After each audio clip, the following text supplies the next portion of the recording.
We were scheduled to have a Justice Thursday conversation, and that has come around about the issue of, mediation and how you can become one. And joining us now at this hour is the Honourable Moses Wanjala, who's the Principal Magistrate and Registrar of the Mediation Accreditation Committee, and we'll be talking about how to be accredited as a court-annexed mediator. Honourable Wanjala, good morning. Good morning, thank you. Karibu sana. Asante. We were hoping that we would have this conversation with you from 7.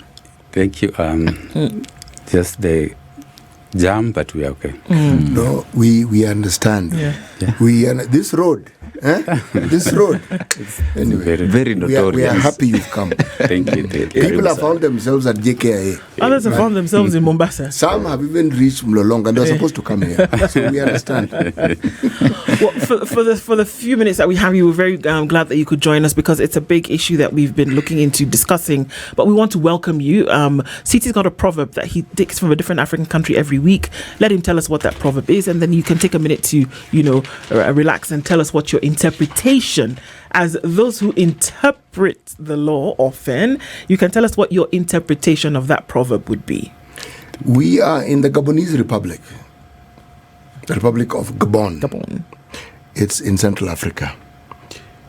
What comes out of the mouth has lost its master. What comes out of the mouth has lost its master. Yes. That is very true. That's very true when we look at our situation here in Kenya.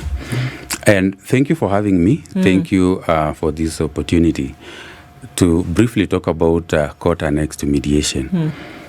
The judiciary for a very long period of time have been doing things the wrong way.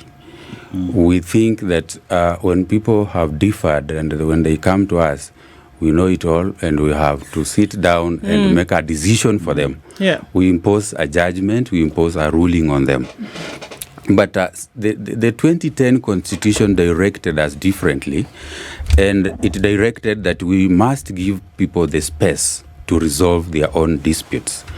So that if people have differed, if a dispute has occurred, and people have come to us as the judiciary, how can we take it back to them and offer them an opportunity for them to resolve their own dispute?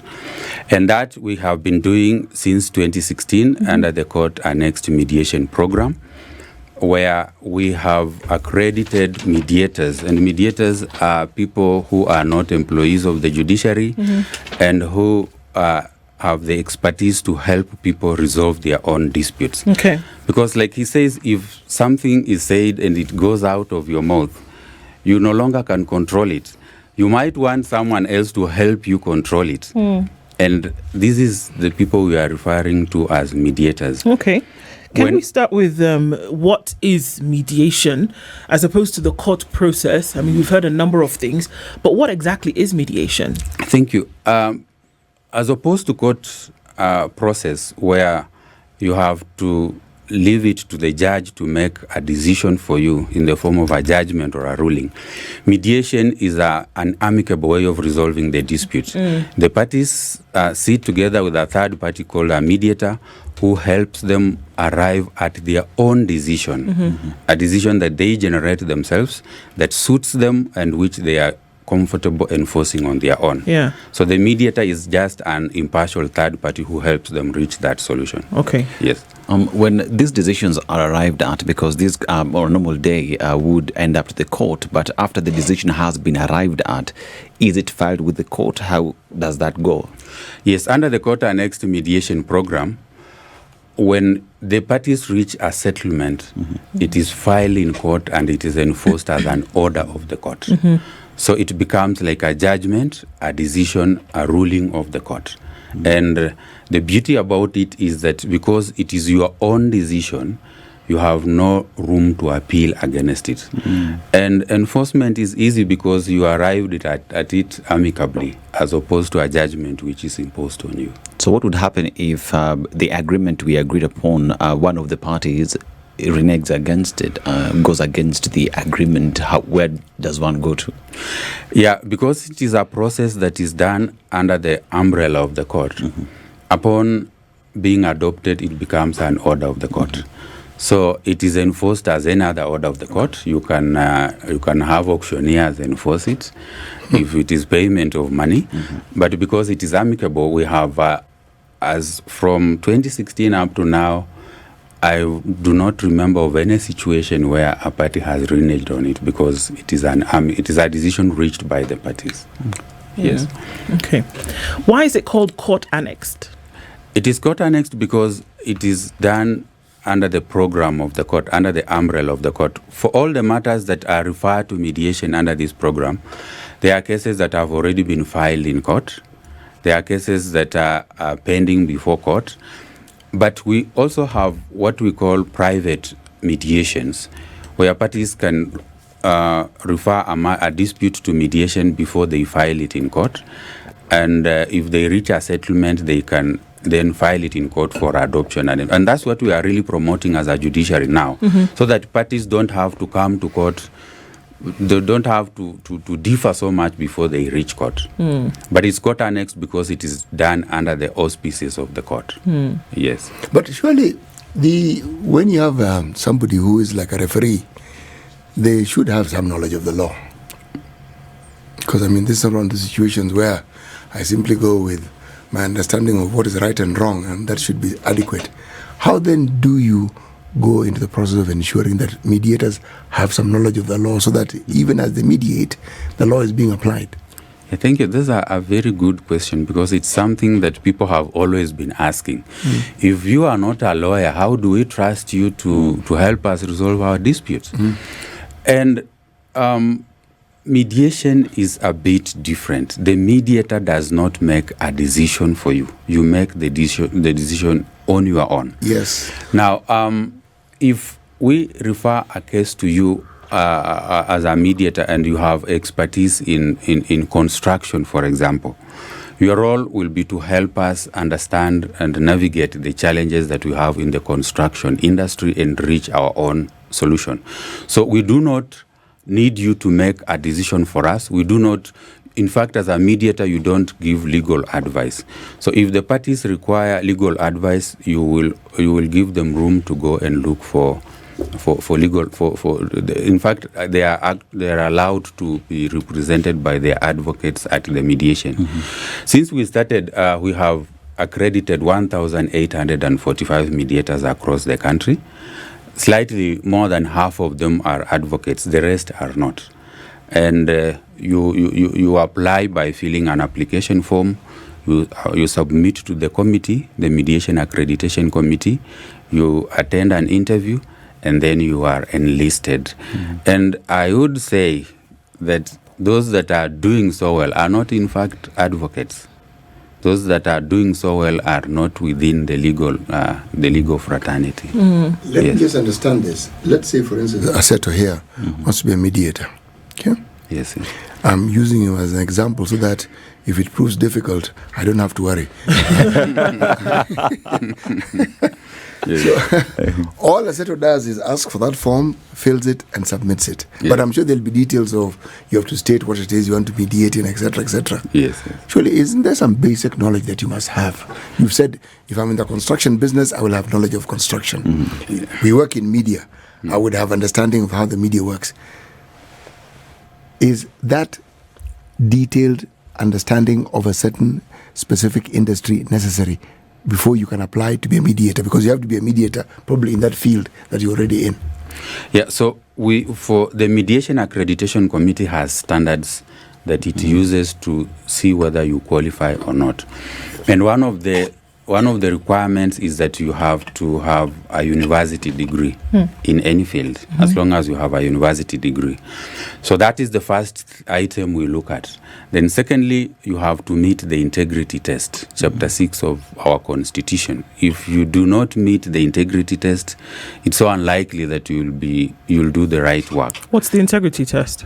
That we look at your background, we look at your professional affiliations, we look at what you've been doing. Do you have any cases? Do you have any financial issues?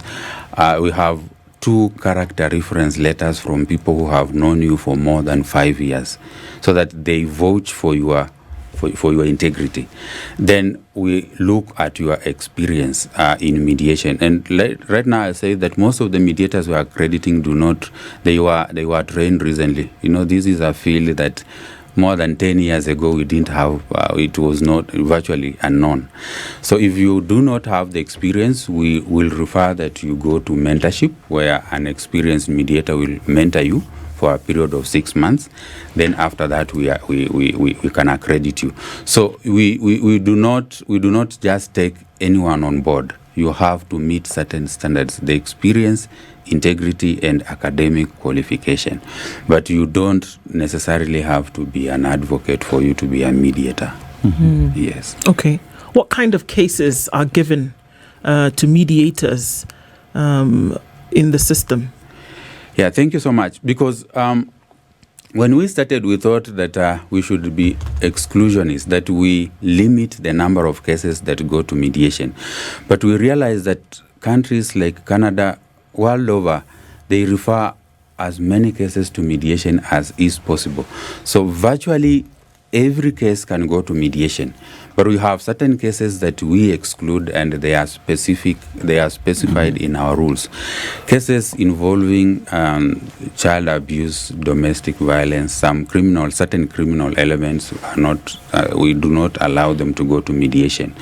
Cases that involve public interest, because mediation is a confidential process. You agree privately, and the public does not get to know what the dispute was all about.